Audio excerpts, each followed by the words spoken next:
Hello అండి, బాగున్నారా? ఈరోజు నేను జాంకాయ, మీడియం సైజ్ జాంకాయ అనమాట. జాంకాయతో పచ్చడి చేస్తున్నానండి. ఒక మీడియం సైజ్ జాంకాయ, ఒక టమాటా, కొన్ని పచ్చిమిర్చి అనమాట. ఈ సొంతంగా కడిగి పక్కన పెట్టుకోవాలండి. మనం కడిగి పక్కన పెట్టుకొని తర్వాత జాంకాయని ఒక 4 పీసులుగా కొట్టుకోవాలండి. ఒక 4 పీసులుగా కట్ చేసుకోవాలి. ఇది బాగా పచ్చిగా ఉన్న జాంకాయ తీసుకోవాలండి. పండుగ అయితే అసలు తీసుకోకూడదు. పచ్చిగా ఉన్నదే తీసుకోవాలి పచ్చడికి. చూడండి, ఇలా 4 పీసులు చేసి అనమాట. ఇప్పుడు టమాటాను కూడా ఒక రెండు ఒకే టమాటా 2 పీసులు చేసుకుంటే సరిపోతుంది. ఇట్లా కోసుకోవాలి. ఇవి పచ్చిమిరకాయలు కొన్ని. మనం పచ్చిమిరకాయలు కట్ చేసి పక్కన పెట్టుకున్నాం కదండి. ఇప్పుడు పచ్చడిలోకి కొన్ని సన్ఫ్లవర్, కొన్ని గుమ్మడి గింజలు అనమాట.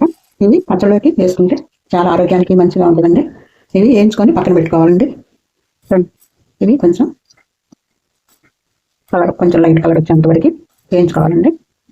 ఇవి మనకి కూరలోకి కానీ పచ్చళ్ళలో కానీ ఆరోగ్యానికి కానీ వేసుకుంటే చాలా మంచిదండి.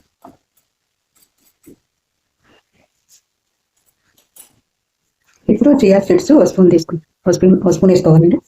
ఇవి కూడా ఆరోగ్యానికి చాలా మంచిదండి. ఒక స్పూన్ జీలకర్ర, ఇవి కొంచెం లైట్గా వేయించుకోవాలన్నమాట. ఇంకా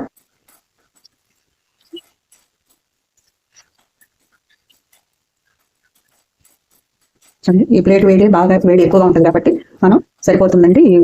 ఇట్లా ఉంటే సరిపోతుంది.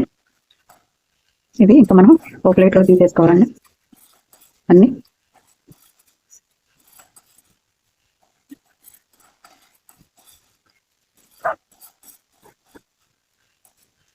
ఇప్పుడు మనం ఇదే ప్యాన్లో ఒక టేబుల్ స్పూన్ ఆయిల్, పచ్చిమిరకాయలు ఎన్ని వేయించుకోవటానికండి. ఒక టేబుల్ స్పూన్ ఆయిల్ కొంచెం వేడైన తర్వాత ఈ జాంకాయ ముక్కలు అనేది మనం ఇలా మగ్గించుకోవాలండి. చూడండి, ఇలా మగ్గించుకోవాలన్నమాట.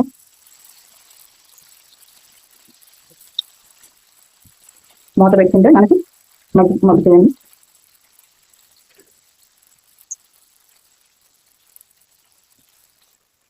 చూడండి, మనకి మూత పెట్టుకొని చిన్న మంటలో పెట్టుకోండి. చిన్న మంట పెట్టుకుంటే మనకి అది మగ్గుతాయి అన్నమాట. మాడిపోకుండా చిన్న మంట పెట్టుకుంటే మగ్గిపోతాయి అన్నమాట. ఇప్పుడు చూద్దామండి ఇలా మగ్గినాయి. చూడండి, ఇట్లా ఇంకా కొంచెం మగ్గాలండి, కొంచెం మెత్తగా అవ్వాలన్నమాట. చూడండి, ఇలా ఒకసారి అన్ని తిప్పుకున్నాము. తిప్పితే అన్ని వైపులా కూడా మనకి మగ్గిపోతాయి. చూడండి, అన్ని వైపులా మనకి బాగా వేగినట్టు ఉంటాయండి. చూడండి, జాంకాయ కొంచెం మెత్తబడాలన్నమాట. మనకి ఇట్లా పెంచితే అంతా రెండో సైడ్ కూడా జాంకాయ మెత్తగా మగ్గితే బాగుంటుందండి. ఇప్పుడు దీంట్లోకి కరివేపాకు, కొంచెం చింతపండు అండి. ఎందుకంటే మనం టమాటా వేస్తున్నాం కదండి, అందుకని చింతపండు ఎక్కువ పచ్చదండి.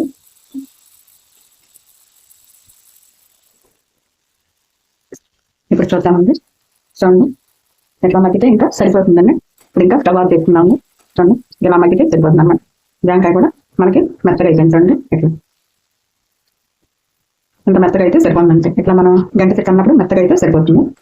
చూడండి, ఇవి ఇంకా బాగా చల్లారాలండి. చల్లారిన తర్వాతనే మనం రోట్లో వేసుకొని మనం వీటిని దంచుకోవాలండి. చల్లారిన తర్వాత నోట్లో బాగా చల్లగా అవ్వాలి. చల్లగా అయిన తర్వాత రోట్లో వేసుకొని నూరుకోవాలండి. ఇది రోటి పచ్చడి అండి. రోట్లో నూరుకుంటేనే బాగా దీని టేస్ట్ అనేది మనకి బాగా తెలుస్తుంది అనమాట. చల్లగా uniద్దామండి. ఇంకా మనం ఇవ్వండి రోట్లో మనం ఈ పచ్చడి అనేది రోట్లో నూరుకుంటేనే మనకి బాగుంటుందండి. ముందుగా ఇవి మనం వేయించి పెట్టుకున్నాం కదండి, ఫస్ట్ అవి నూరుకోవాలి. చూడండి, ఇవి ఇట్లా మెత్తగా మెదిగిపోయిందండి. మెదిగిపోయిన తర్వాత ఫస్ట్ జాంకాయ ముక్కలు వేసుకోవాలండి. జాంకాయలు వేసుకోవాలి. జాంకాయ ముక్కలు పచ్చడికాయలు వేసుకోవాలన్నమాట. ఎందుకంటే ఇప్పుడు జాంకాయ ముక్కలు పచ్చడికాయలు వేసుకున్నాండి. కొంచెం ఉప్పు, వెల్లుల్లి. ఇప్పుడు వీటిని మెత్తగా నూరుకోవాలండి. నూరుకున్న తర్వాత అప్పుడు టమాటా వేసుకోవాలన్నమాట.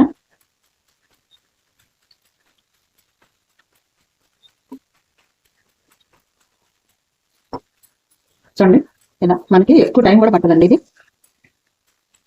నూరుకోవడం అనేది మెత్తగా అయిపోతుందండి మనకి. ఇప్పుడు టమాటా వేసుకోవాలండి. చూడండి టమాటా వేసుకుంటుంది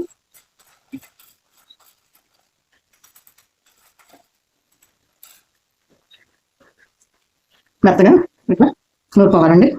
మెత్తగా అయ్యేంత వరకు. ఇదండి మనకి మెత్తగా పచ్చడి అనేది మనకు మెత్తగా అయిపోయింది అనమాట. చూడండి ఎంత మెత్తగా అయిపోయిందో. ఇట్లా ఉంటే సరిపోతుందండి. చూడండి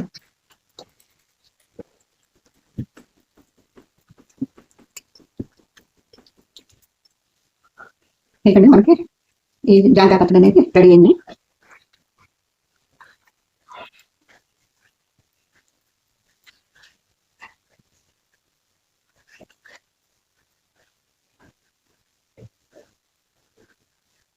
ఈ జాంకాయ పచ్చడి ఒకసారి మీరు కూడా ట్రై చేసి చూడండి, చాలా రుచిగా ఉంటుంది.